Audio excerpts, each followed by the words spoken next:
there's a million ways to play the game in terms of blowing stuff up, meaning you can kind of not be looking to do it, but you see something that you want to blow up and you're driving along really fast, you aim the car at it and you bail and there it is. So kind of everything's a weapon. And then there's also weapons. For me, it was always about like, how ridiculous can I go? So I build something kind of big and I'm like, a little more. I'm like, okay. So I finally was like, okay, I'm gonna just dial this up to like 30 and see what happens on a 10 scale. And like, perfect. I'm like, yeah, okay, well, let's see if we can maintain that for the whole game. And we have, so that's awesome. You know, we're a part of a section of games that have been focused on next gen since the beginning. And this allows us to do things that maybe the crossover titles weren't able to do up front. I mean, games like Uncharted is obviously amazing in how they script these sequences, but it's of course entirely pre-designed and canned. We try to avoid canned experience as much as possible, so it's all based on cause and effect. The world feels more reactive to what you do. It's not just one explosion. You get this shockwave, you get signs falling, you get people running away, you get kind of things burning, and it feels more alive.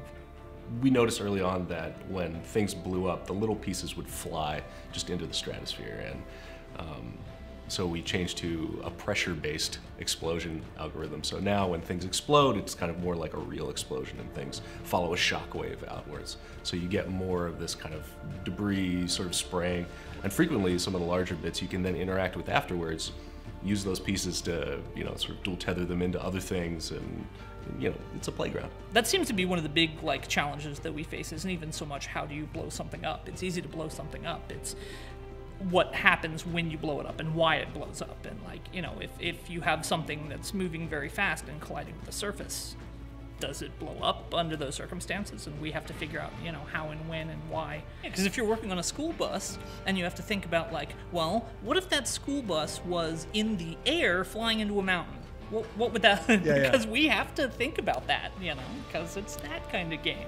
I think one of the more spectacular things is, newest is the bridge that's fully destructible. My job is to figure out sort of what we can do feasibly. In most cases, you know, depending on where you sort of place these explosives or how you explode it, different pieces will sort of activate and come off. Like if I decide that I'm going to blow up the middle part, then the two sides, sometimes one of them doesn't always fall. It'll just sort of sit there and hang.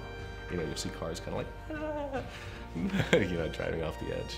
The vision for it was more taken from movies, so we wanted it to be a bit more spectacular. One of the challenges that we've run into, which is an interesting challenge to have, is making too much stuff too awesome.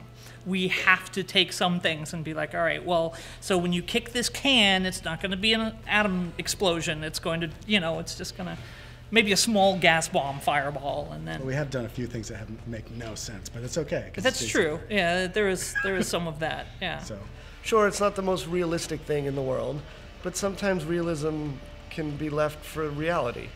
And when I'm playing a game, I want to sometimes be surreal. And the game Just Cause is kind of about that. It's a guy with a grapple hook on his arm that can do it without it detaching his arm from his body. Doing it too realistically would perhaps be a bit dull, so we tried to amp it up just a bit. The vehicle team really came up with an idea to change the way destruction works. We spent more time on the fidelity of vehicle destruction. Instead of just doing deformation, which was really cool, they actually added things like hinged parts on it. So you actually get the side view mirror hanging off the side. It seems like a small detail, but when you're driving around and smashing into a wall, you actually get that amazing return of, you know, it gives life to the vehicle. For the most part, our game is about movement and that traversal space, so the destruction is a joyful response, a reactivity in the world.